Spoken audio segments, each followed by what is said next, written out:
Welcome to Made for Mondays, the source for digging a little deeper into the Believers Church Sunday messages and finding ways to apply them to our daily lives. Together, let's take a deeper look and find a way to bring Mondays back to life. Hey everybody, welcome to the pod. My name is Heather, and who are you fellas? Hey there, Heather. It's me, Jamie. Hi, Jamie. Sam, 3 weeks in a row. Wow. I know. We're crushing Jamie, We're crushing. you feel way more like alive this week. I appreciate it. Yeah, you well, didn't come I in didn't. here like I a got little chastised gloomy. a little bit last week for not bringing enough Wow. energy. So. Yeah, you really did. Woohoo! That's what we do around here, though. So glad to be here on a Monday Yes, morning. we chastise our boss. Yeah, I was thinking about like every Monday. You know how people don't like Mondays, Yeah. generally speaking, Grr. which is why we do this podcast Yeah. to try to reclaim Monday. Mm-hmm. But it's a lot of pressure. You gotta be on your you game can't have a every bad Monday morning, right? No. I know. Yeah. Tough. There's something really important we need to address Yes. at the onset of Yes. this podcast Really? this week. Yeah. You weren't in here, Sam. I know. Jamie, Yeah. something is going on with your hand. Yeah. if And you're- it was a distraction yesterday during services. right there.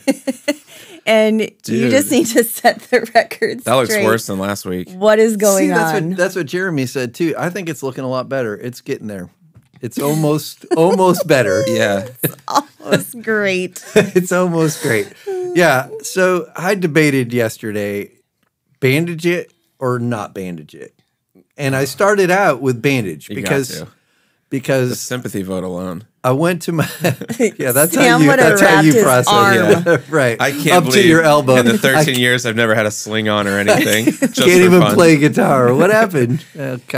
Only thing I've talked about is my sinuses. They got Right. ridiculed for it. That's how we do around here. Yeah.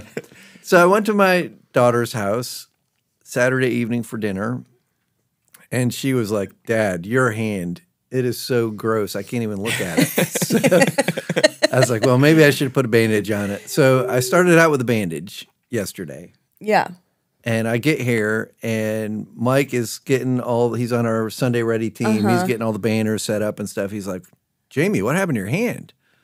I said, well, I have this burn that happened a week ago, and it's getting better. I don't even need a bandage, but I'm wearing it because it kind of looks gross. And he said, "You're probably going to get more questions with a bandage on." So I took the bandage off. Wow, this is the whole thing. Yeah. Okay, I So love I took this. the bandage off, and then apparently Greg, who's working in video world, Yeah, he was our IMAG producer yesterday. he was a little He was concerned. He He was saw it very- on video. Yeah, he was yeah. Okay. concerned about my hand. Yeah. So will you tell everybody what actually happened? Because it looks like you endured something very significant when really It was you such a didn't. weird thing. I mean, it hurt Yeah. a lot, but it happened in about a second. I was washing dishes, and I went to put something in the dish drain, and Bonnie had her tea kettle boiling. Well. Bonita right? So- Stewart. Here's the whole thing. I think she made me do dishes. Yep. She turned on the tea kettle. She set this up. She set it up. It's the first step. It's the first step. Right. She's just testing your awareness. Right. So I went to put something in the dish drain, and the steam got my hand. And it literally happened in a second. And the next, within hours, it was bubbled up like crazy. And now it's almost better. It's getting there. You Got have, new skin coming Honestly, in. I hadn't noticed it. I forgot that we talked about it last week. Yeah. But now that you've pointed it out, I can't look at anything else. you need to There, change thank you. directions Yeah. or Like- something. Oh my gosh, speaking of that, this weekend on Friday, Nate and I went to the Chrysler Museum Glass Studio, which is really fun to do. It is. Sounds like it. I mean, And- I never have. Yeah. It was really more of a question. It is? It is really fun. Yeah. So Fridays from noon to 1 every week they a do very long time. I know they do a demonstration. Like they actually I thought like that was its hours open. no. Noon to 1. You got to be there. Yeah. Yeah, It's they do a $20. demonstration. Very specific on Yes. lunch breaks. Yes. So they're doing this demonstration and they have two huge furnaces that are just going all of the time. I think they said they were at 2,200 degrees. So just so hot. Seems hot. Nate That Carl, would burn your hand. if you've ever played bingo with Nate, you know that he like gets in this trance with the bingo thing and can't look away from it. That's how This he is got. what was happening with this furnace. Every time one of the artists would go over with something to put into the furnace, Nate would just like lock in Well, and that's like how- burn his retinas. I was yeah. like, "What are you doing? Stop!" He's like, "I can't look away. But Once they move, I that's can't what fire look away." does, right? So, I mean, like you, Like a fire, moth to the flame. yeah, fire Yeah. pit. I'm transfixed when the fire pit's going. Can't look anywhere else. I know, but like the furnace Yeah, It's like is, I can't look at it. It's Too- so bright. yeah. it's from Aladdin. It's Abu from Aladdin when he's staring at the lamp down the. Yeah, we just watched those this weekend, so it's very fresh on my mind. So true. His eyes get all big. Yeah. Wow. But anyway, the Glass Museum is really fun. If Yeah. you haven't done that, I you have should not. do it. It's a, Is it it's a great- kid-friendly? Oh yeah. Oh, It's okay. like they do Not gonna break classes stuff? and stuff there, and nope, they have it all roped off, and they talk and tell you all the things. Do It's they really have? interesting. We went to the Corning Glass Museum thing up Okay. in Corning, New York, when our kids were little, and they made their own Christmas ornament, blue glass and all that kind of Yep. stuff. I wonder Right if they do now, that kind of you thing. can make a pumpkin. Oh, how cool! Yeah, so you could take Sign your up kids for a and class. they could make something. Yeah, maybe. I still have them hanging on our tree. They did that when they were little. Oh, that's awesome. Yeah, Well, you guys, this weekend was the storm of the century. Did you know? I heard it was bad. Yeah. Terrible. You guys survived. Some people lost power though, so I don't want to downplay it too much. Okay. That's very serious. We just had a few branches Sometimes. fall. It was nothing too Yeah. serious. Yeah, it was a you- lot of rain, and It was a lot of we rain. needed it. So We lost our It's a hard kayaks. podcast. yeah, You what? We lost our kayaks. They Oh. just went away. really? Yep. Wow. So they're out there. Somewhere. You should do a search and rescue with a boat. Oh, we have. Our neighbors did too on their jet skis. Can't find it. Can't find them. They're Wow. gone. Maybe they're. We've posted in our neighborhood because the- Facebook channels. The tide came in so high that they just kind I of got guess washed out. they just washed away. I didn't Wow. get my normal picture from Nathan about Yeah. there goes the pier. Well, it Usually sends didn't. that. That's Oh. what was weird. I don't Interesting. know. Was it pretty high? It was high, but it's been higher. Okay. But yeah, they're gone. We've put out some, announcements that we're missing them. And now we're putting it on the pod. So if you see a kayak, What color are they? Yeah. They're Yellow. yellow and white and blue and white, okay, yeah, if you see Yep. those, just floating around in the river. There's paddle on four of over. them? Paddle on over to the Carls. No, one is yellow and white, and one is blue Oh, and okay. white. There's two of them. Two-toned. Nice. Two-toned. Yes. Yeah, Oh. But they're gone. I'm pretty sure. I'm pretty sure after this they'll be back. Oh, that's Yeah. very optimistic of you. Yep, feel very Doug-like. Yeah, bringing that Doug energy today. You should make I love it. Yep. you should make signs and post them on the telephone poles around. Missing. Missing. Have you seen? No, I gotta tell you, I joined a couple because our one neighbors, they went and like looked for us on their jet skis, and he invited me to whatever the neighborhood Facebook page is. And this Facebook page is giving me so much joy right now because nice. it's hilarious what people post in there. I was Nate I don't was want. like I don't want to be in my It's like the neighborhood. Ring doorbell neighborhood thing. Yeah. Oh my gosh. Nate was like, you need to start, because I like to read everyone's things in different voices. And so Nate was like, you need to start a podcast just like reading the neighborhood's like happenings in their That's voices. hilarious. And it's giving me much entertainment the Yeah. last couple of That days. sounds fun. Because of the weather, though, we had to find some other things to do. Yeah, so what did you do? Well, this is a new segment that I'd like to. It would only be during the fall, but it's Sam's sports wrap up. No, jeez. It's a sports wrap up. Yeah, I mean, Jeremy, can we do something like that? That'd be great. Anyways, here's what happened in Cleveland sports this week. Ohio Go. sports. This is not sports wrap up. This Oh, is relax. Both your teams lost. That's why you're not happy. just Listen, I won't go into too big a detail, but All right. last Monday night, a lot of people don't care. Good. So I know. I'll go really quick. All right. I mean, your hand was really important. Last week, everyone cared about his hand, by the way. They were asking about it. Monday was really bad.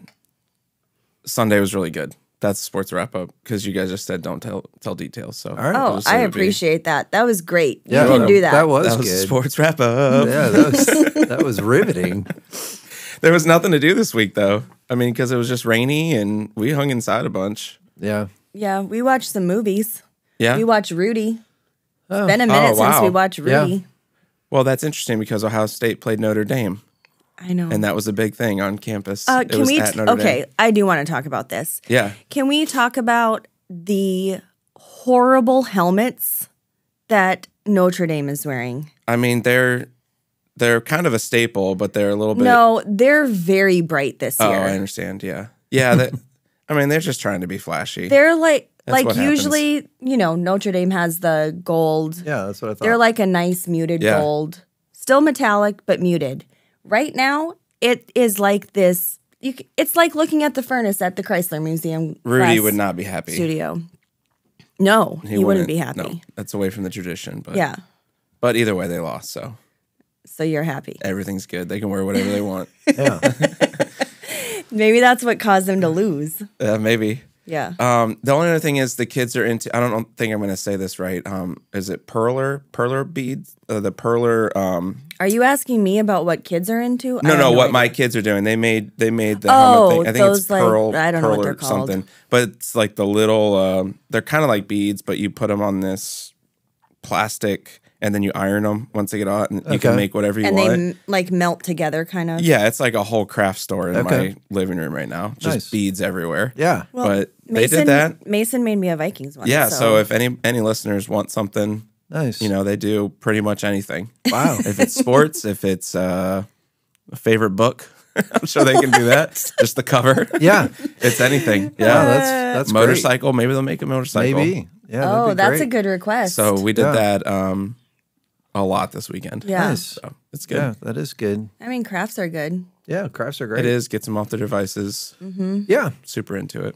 Did you do anything, Jamie? I wrote a funeral message and had a funeral on Okay. Saturday.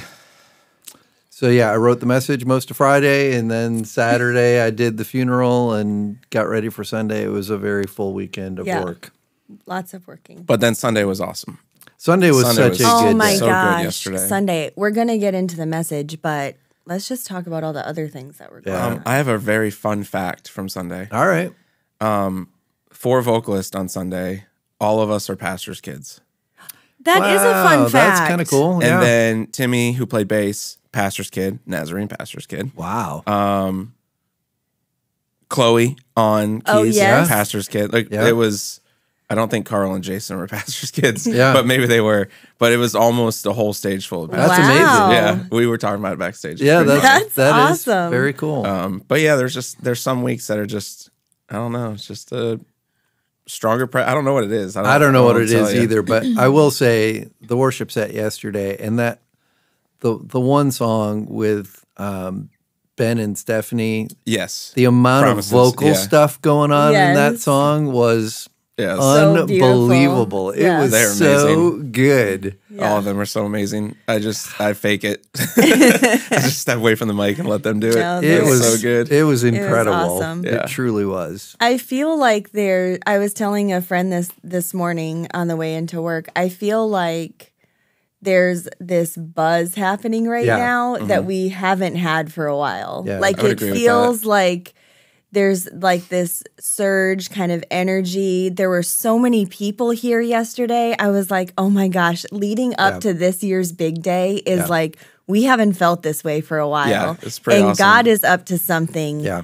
major around here. It's Yeah. so fun. So we did the first song, and we go off, and you start into your Yep. message, and we run down. Me and Megan run down to Believers Kids, and so we're leading the same song that we just sang in First Service, House of the Lord, and that the Great Room A was Packed. filled with kids. Yeah. heard. And they were loud, and we're trying to figure out stuff with them down there because it's obviously different than in the auditorium.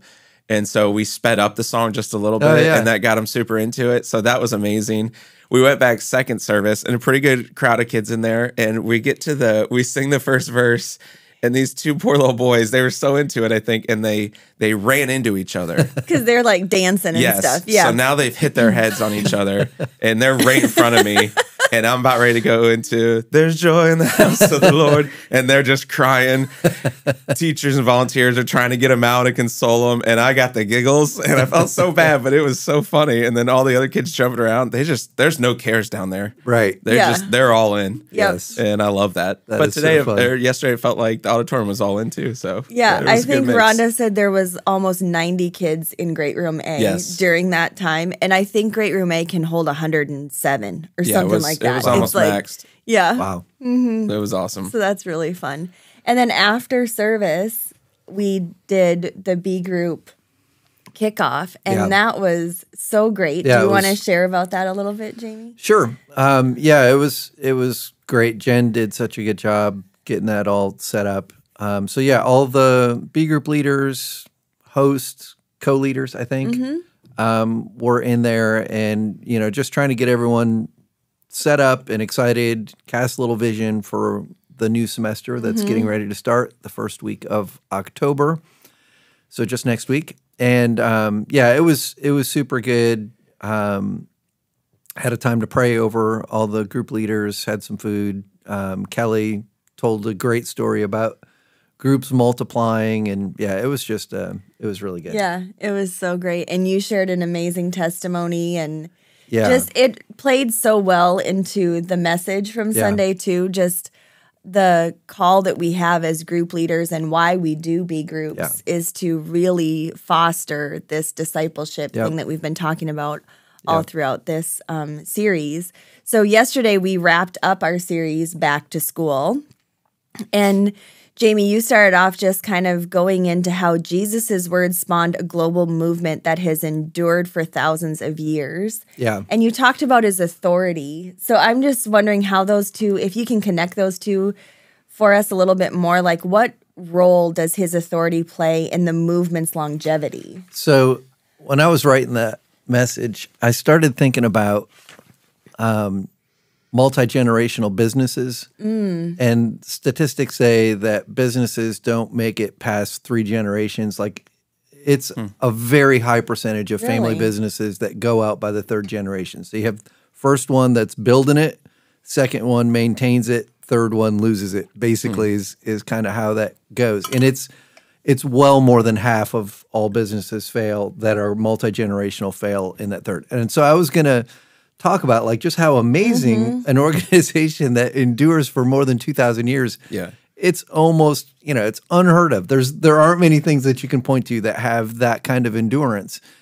And certainly I think in the first century especially, I think the connection between the authority of Jesus and what happened in that first generation of the movement, it had to have been tied to the authority. We look back and we celebrate the resurrection. We believe in the resurrection, but like so many of them saw the resurrection. And I think, there has to be something there. Like when that happened, there's no doubting the authority of Jesus in that moment because, they saw it for themselves. So yeah, there's got to be something tied to that, I think. And then, and then the genius of Jesus to put in place a perpetual motion of disciple making. It's pretty remarkable that it's done what it's done, and the number of followers of Jesus today is larger than it has ever been. And we often lose sight of that because we're here and the church is kind of in decline. But globally, there are more followers of Jesus today than there ever have been in the history of the world, which is remarkable. Yeah, that's interesting because I was thinking when you were talking about the businesses that fail maybe after 3 generations, it's probably like that 3rd generation's like, well, it might have worked back then, but now we need to change something up and we need to try something new. Maybe. And they kind of fail. But isn't it crazy that the church, we're trying new stuff all the time and it keeps on enduring? That's, I think that speaks to the genius of Jesus as well. Yeah. Like how it's like, we really can't mess this thing up. We're trying. Right. We try all the time and we make mistakes, but it still goes on. Like that just speaks even more to the resurrection and what they saw. Yeah, and plenty of churches fail. Yes. But the that's what I mean. right? The movement But the doesn't. movement never will, 1000%. right? Yep, for sure. Yeah, so good. Yeah. So the big idea for the day, I love this one because it's really should be a big idea for every day for the Christ follower. And it's to be a disciple, I must make disciples. Yeah. So you talked about that command pushing Jesus's then disciples out of their comfort zones. Right. And you explained how they would experience things that would force them into new, unreached territory. So they were, all together. We talked about this at the B group gathering yesterday. Like all of these disciples were together. They'd done life together for so long. And now they're being like pushed out away from each other. Forcibly. Yeah, forcibly. Yeah. And so while it's not always the case, would you agree that oftentimes some of the struggles that we face may actually be Jesus calling us to a deeper level of obedience and trust in accomplishing his plan? I think that's probably true. I was thinking when I read your question, it made me think really about next week's message on Philippians, where Paul is in prison and he says, hey, this has actually been really good because now the whole prison guard knows about Jesus.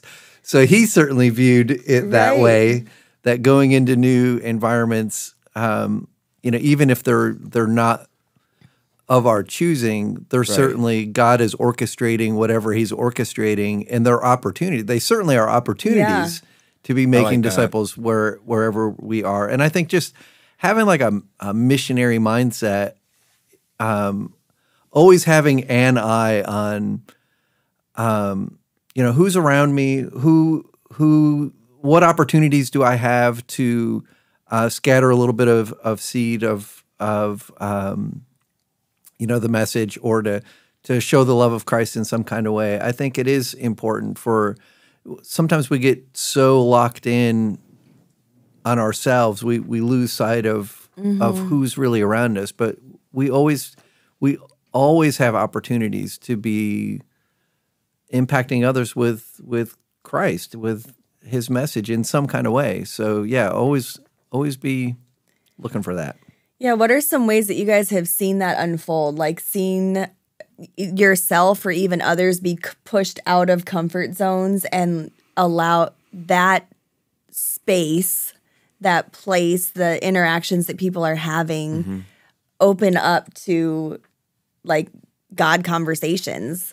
Well, I'm glad you said opportunities, because when I first read the question, it did feel like obviously Jesus isn't creating these.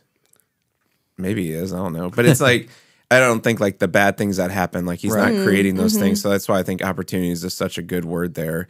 Because I know that for me, like when I feel, I don't know, you can't describe it, and I don't know why it happens this way, but when like I'm struggling with something or going through something really difficult, when I choose to like lean into what Jesus is saying, it always seems like he's using me the most in those. And I think it's just because our hearts are a little bit more softened to it. And we're like, you either feel like fragile, you feel weak, in my weakness, he is strong. It's like that whole stuff, like that is so real. And so like specific scenarios, there's 100 going through my head right now that I'm thinking of. But I think the main theme of that is always when I feel like I'm struggling or something like that, when I choose to lean into what Jesus is saying, he's using me, it seems like more. Yeah. Maybe it's just how I feel, but it seems like that's what's occurring. Yeah. Yeah, I think of like just a season that our family has been in with my father-in-law and his health and stuff.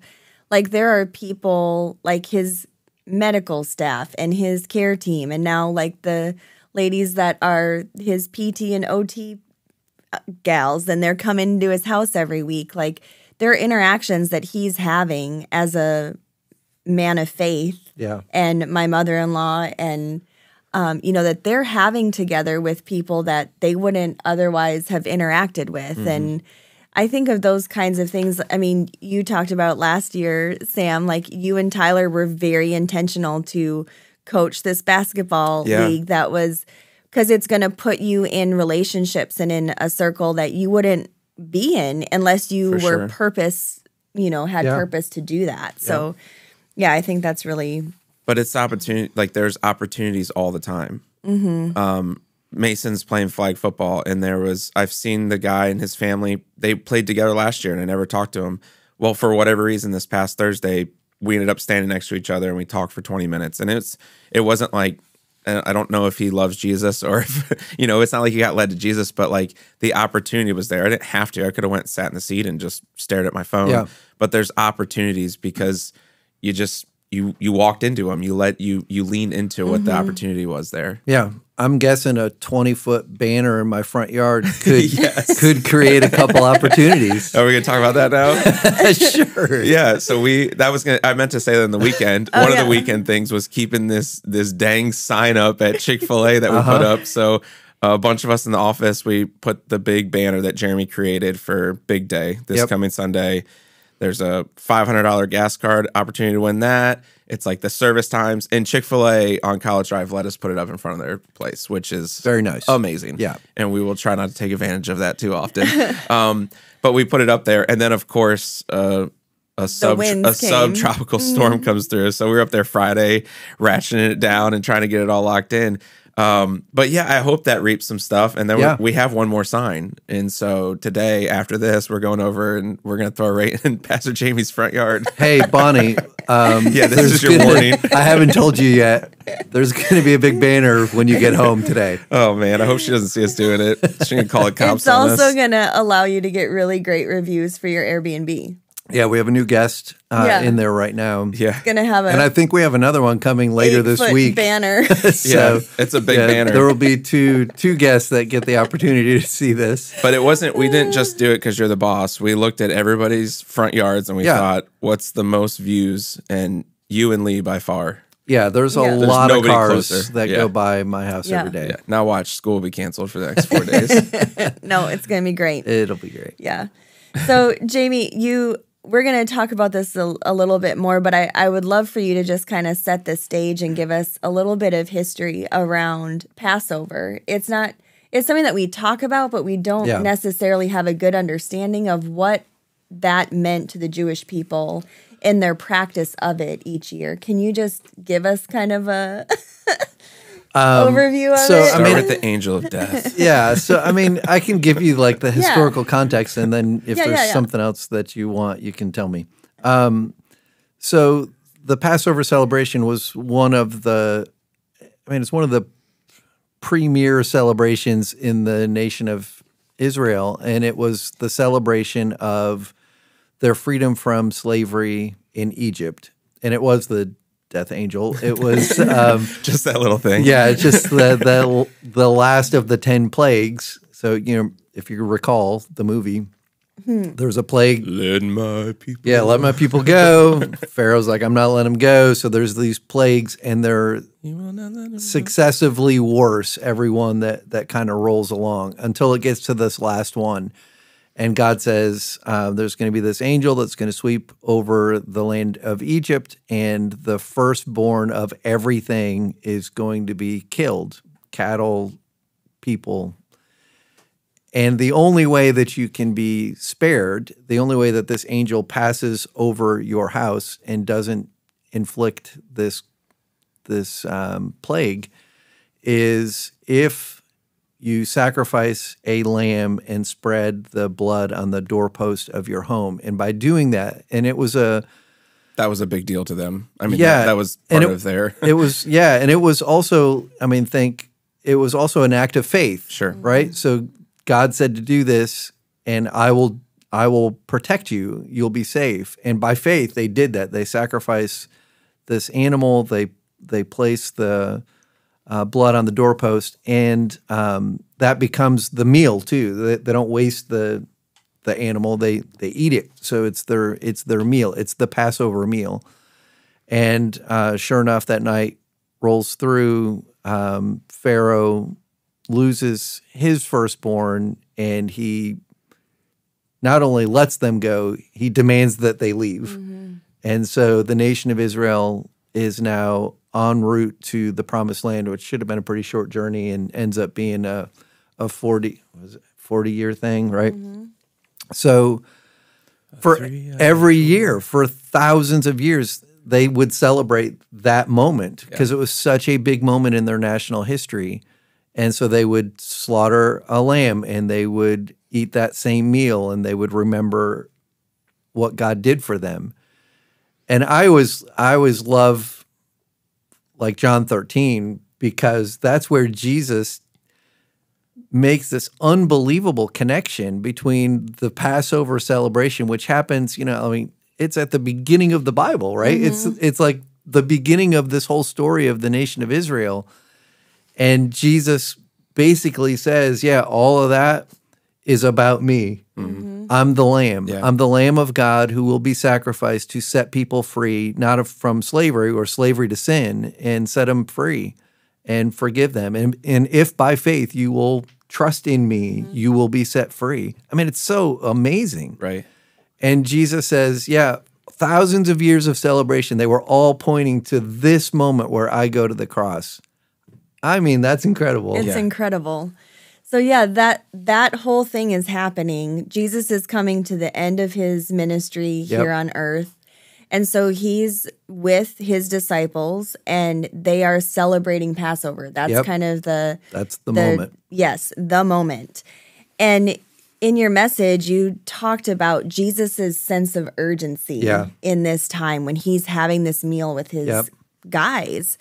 So how do we keep a sense of urgency for living out our mission without becoming paralyzed? Because I think, like for me, sometimes I can be really excited about a mission and I can be on fire and ready to go after it. But sometimes the mission seems so big that it can just be paralyzing. Yeah. So how do we keep that? How do we keep that sense of urgency? Well, the sense of urgency, I think part of it is just even it's reflection in prayer. So Psalm 90:12 is actually a psalm written by Moses, and he wrote, teach us to realize the brevity of life so that we may grow in wisdom. So I think part of it is just, like, I think we all we know life is short. And yet, like I said yesterday, and yet we fritter away so much time. It's like we know it, but we don't appreciate it. And I think part of it is just, in our first 15 to pray and say, God, please allow me to maximize this day. I've got, the next 12 hours that I'm going to be out of my house. Help me to make it count. Help me to make it matter. The funeral, that's another you can start going to funerals if you want to remind you, what a fun thing to do on a Saturday. That's what I did the last 2 Saturdays. But you say that I've been to a lot of your funerals. I know you have. Sorry, everybody. But you say that with Solomon, right? It Yeah. says you should spend more time. Ecclesiastes 7. Spend more time at funerals and parties. Yep. And we just went there. My family just went through that last weekend.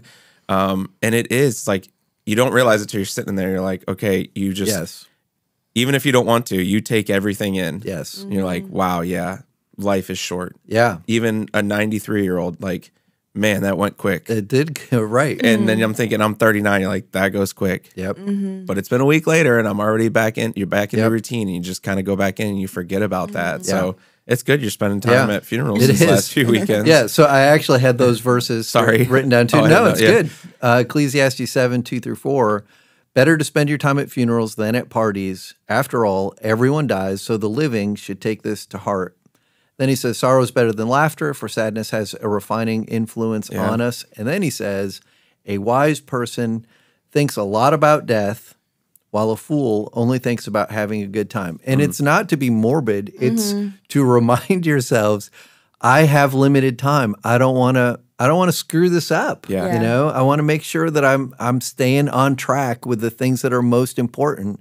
So that's why, better to hang out at a funeral, not more fun, but better, because you have an opportunity to reflect. And that's what I tried to do at the closing, right before we went into communion this week, was that moment of reflection, to close your eyes and imagine you're at the end and your final breath, just like Jesus. Like, he knew his time had come. It's time for him to go. Imagine it's your time. And you're about to take your final breath, and you reflect on what you've done. What do you wish you have done more of? Well, do that. Do more of that then. So So Jesus has this sense of urgency, and he's reflecting on that, and he's coming to the end of his time, and he does something that's just incredible. And he steps down from his role essentially as rabbi and places himself as the servant of his friends. Yeah. And he walks, he washes their feet. So can you just walk us through that act again, just kind of the symbolism that we should glean from this part of the story? Yeah.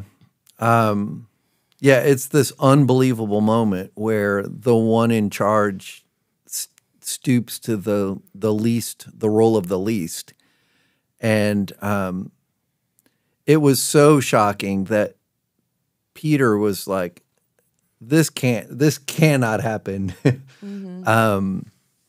That's not how this is supposed to be. And I think for the disciples, like I said this word yesterday, it was scandalous. Like the thought of I think they were concerned, like if word gets out, this movement's going to be undone, But in reality, when word gets out, it's what drives the movement, I think. It's the flipping of the power structure. It's how Christianity spreads because it's an act of love and service to others. And so Jesus gets, right in, kneels at the feet of each of his disciples and washes all of their feet. And I would imagine that room was dead silent. Yeah. All you could hear was water dripping in the basin. And I'm sure no one said a word unless Jesus was talking to them. But I think they were too much in shock and too, maybe even slightly put off, It was such a violation of cultural code, what Jesus was doing. And then when Jesus is all done and he sits down and he says, and this is what I want you to do for one another. He schooled them, on what it means to be a follower of Jesus. And if it's a powerful picture. I think that plays into, I really enjoy trying to put myself into like what they were going through. So even you just like describing what that room probably felt like, I think it almost helps the disciples understand why they maybe had some doubts going into even Jesus being crucified. Because you always say, like, I always think, like, what a bunch of idiots. Like, how did they not see this? Right. But, like, Jesus stepping out of cultural codes that much, they had to be like, this guy's lost his mind. Yeah. And, like, watching what he's doing, and then he's asking them to do it, and they're like, I'm not doing that. And then he goes and dies, and they're like, okay, I got fooled. Right. I just got duped. So yeah, I think it gives a little bit of humanity to them, and we give a little bit of grace to like what they were going through at the moment. It's like, I think we probably would have done the same thing. Yeah, probably so. Anyways. I think there's been a lot of messages given about foot washing and this whole scene that was happening. I mean, the three of us have heard several messages on it. Yep. But what I loved this week, Jamie, you really brought a new perspective, and you actually pointed out three different things in the story. But one of the things that really stood out to me was just that making disciples is messy work. Like this foot washing ceremony is gross. Like when you pretty gross. And I mean, it would be gross even more so then. Right. I was going to say it would be gross today, even more so then. Like just the filthiness of people's feet. Yep. And so I hate feet. I just, in thinking about that, I was like, we say it all the time around here. Like we say that Believers Church is a church for the messy. Yeah. Because we're messy. Yep. So what do we mean by that? How does that play out in how we do and approach ministry? Yeah, so people are the source of heartbreak, disappointment, like all of the I mean, people are also the source of, love and joy and all the other things. But I mean, think about the painful things that you've experienced in your life. And on the other side of every one of those painful experiences is a person. And it's because people are just messy. And if you're trying to pour into someone who is not like Jesus, you are going to find yourself in uncomfortable situations, socially awkward situations like Jesus, violating social cultural norms. You're going to find yourself, with people that others think you shouldn't be with. You're going to be on the wrong side of a lot of things, and it's going to feel very uncomfortable. And yet that's what we're called to do. Yep. And even as a church, we're messy. Like, well, sure. Even those of us who are trying to follow Jesus and be formed to be like that's him. what I was going to say. We have a couple like newer staff members, and I love having conversations with them because, they've been here for like a year, and they'll come in and be like, man, what a mess. And you're like, yeah, right. Welcome to the show. Right. It's messy in here. But guess what? We are messy too. We say that as staff. It's like we are following Jesus as best we can, but we're still a mess. And we really we mean that. It's not just like a saying. I mean, we can put it on a t-shirt, but it's like, no, we're a mess, but we're also like trying to follow what Jesus is, and the Holy Spirit's leading us to. We're not we're not comfortable staying in our mess, but we all find ourselves in a mess from time to time. Correct. Yeah. Yep. So the next thing that you kind of wrapped the message up with was just talking about Jesus's succession plan. Yeah. And so that is this whole idea of like he's leaving, his disciples have to carry on the work that is in front of them. Yep. And so what's such a cool thought to me is like we are the succession plan. 100%. Like we are the succession plan that Jesus was laying out to his disciples that night. It's terrifying. It's terrifying. It's incredible. It's just all of the things, right? So you address 3 different things in the message, 3 different aspects of ministry that really are just hands-on succession plan folks around here. And the first one was next gen, the second one was financial contributors, and the third was the Cruz family with all of our global partners, really. So can you just talk through like how do those different pieces carry out this succession plan, and why are we as a church all about them? Yeah. You have this thought like, man, disciples make disciples. If you're not making disciples, you're not a disciple. And then the next logical question then is, well, how do I do that? Mm-hmm. And my whole thing was like, there's of course lots of ways to do that, but there are easy ways to plug into doing that. Mm-hmm.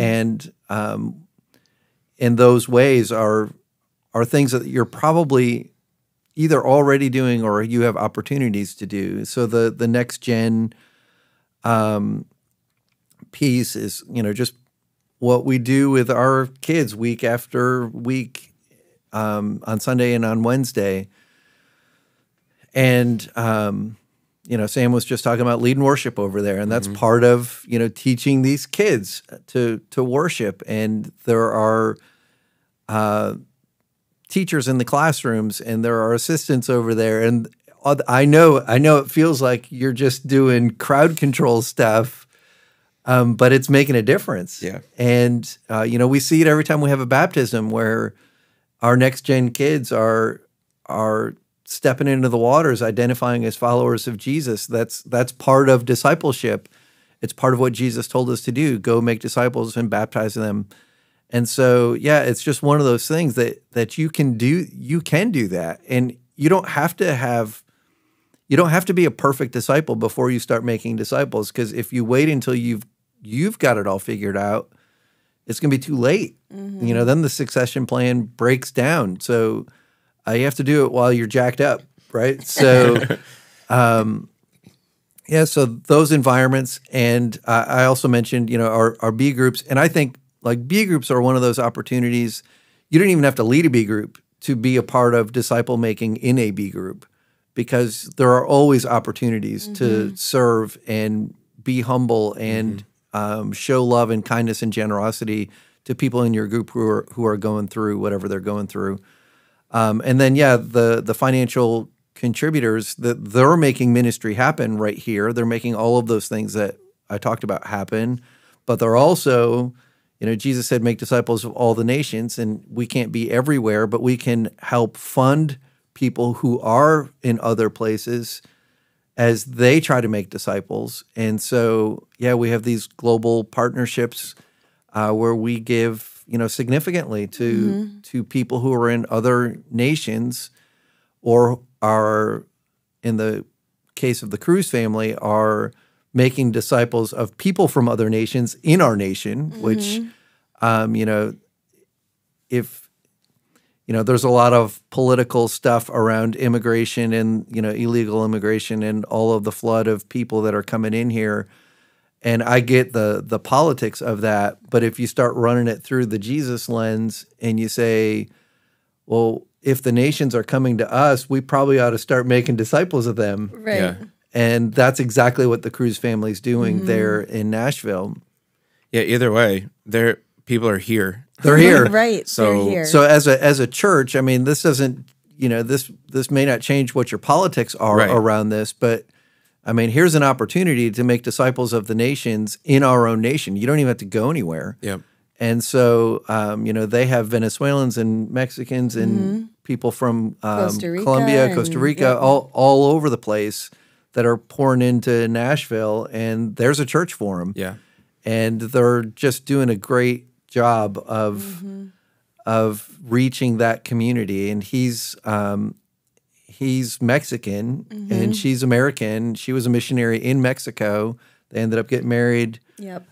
This is their fourth church plant in the U.S., all with immigrant populations, and they were out in California and other places, and now they're doing it in Nashville. And what a cool partnership! Yeah. I'm so excited about it. Rochelle and I had a chance to go down there and hang out with them for a weekend. And Ramiro is such an amazing speaker, and being in their church environment, I told you guys, it was like going to a Verbo church in Nicaragua. Like, it was just the love and like community that is felt the minute you hit their parking lot is unmatched. Yeah. It's so cool. And they're busting I'm so at the excited seams, to be and a part of it. they need Yeah. a lot of help, and we're trying to figure out how to best serve them. Yep, it'll be really good. So at the end of the service, we celebrated communion, and we talked about that a little bit earlier, but how is that celebration? How is the time that we spend at the communion table such a tangible illustration of what Jesus is calling his followers to just in our day-to-day lives? Like, what does it remind us of? Yeah, the way we did it yesterday is my absolute favorite way to do it. Yeah. And I know it's labor intensive, and it's a little bit more complicated, and it's way easier to just pass out those little annoying cups and do that. But even that is kind of the point, isn't it? Yeah. The labor intensive and I mean it is kind of the point. So it requires a lot of people behind the scenes to get everything ready, and what they're doing is they're serving their church family by getting those things ready. So even in that, you're right. It's part of the point. And then we served each other, which I just think is always so powerful. And the first time I ever experienced that was our church in France. That's how they did it. And it's just always been so moving to me. And it just changes the dynamic of what communion is, because we're serving one another. And like, I know it's just a little, there's nothing super significant about that, because it takes you all of a couple seconds to hold a tray for someone and whatever. But there's something about the posture of the heart in it that I just am always moved. And I'll watch families go up there and they serve each other I'm always a mess. Communion Sunday is my favorite. We don't do it all that often, and some people think that means, we don't care that much about it. I love it. It's my favorite. I just don't want it to become this trite religious ritual that we go through. Yeah. It's way too meaningful for that. And so when we do it, I want it to be like the focus of what we do. And I was in tears yesterday as I just watched all these people, and I know so many of their stories, and I'm watching them come up. It's so cool. Yeah. So cool. Yeah, I would agree. Just given the opportunity to be on stage too and be able to see that, I'm glad I didn't have to lead a lot of songs, because it's just like it's just amazing. I don't know. Yeah, we had one of our and the whole, everybody's serving everybody. Yeah. It's just such a cool picture. One of our greeters, because of the way we set it up, one of our ushers was at the table for the first time. Like, they'd never experienced that before. And she was, after service, was just like, I want to be at that table every time. Right. Like, because it was just so moving to her that she was able to have that seat, kind of that view, that perspective. That was great. And yeah, there was, logistic stuff that always comes up, but when you like focus on what it's about, all of that stuff just kind of like fades away, and you figure it out, and everyone is having this very just awesome moment that, again, when you think back and know that like this has been done by Christians for more than 2,000 years. For more than 2,000 years. It's amazing. And we're still doing it? Yeah. Like, that's incredible. It is incredible. Yeah, and I'm always like an anti-tradition guy, but that's a tradition. That's a tradition that I can be all about. It's similar to like you saying the usher that was at the table. It's like when you baptize, when you do a baptism for the first time, and I love how we do it around here, because like moms and dads and friends can be part of that. Yeah. And it's a little different once you get into the tub. Yeah. And you feel the water and you're like, why am I in water in front of all these people? Like, it's a weird thing. Yeah. And then you go through it and you baptize this person that you love and you have life with and you've experienced and you've seen how Jesus is working in them. It like changes, like it just changes your perspective. And that's why I like the way we do communion as well. Just changing it up a little bit, because then it changes your perspective on it. It's like, oh man, that brings you back to what it's all good. about. Yeah. Well, that's all we've got time for today. And until next time, we're going to ask you guys to share this out on your socials. And we're going to see y'all on Sunday for Big Day. And we are so excited for Big Day. That means it's a day that we could double in a day. If each one brings one, we will indeed double in a day. And it's a great Sunday for you to bring one, because we're starting a brand new series.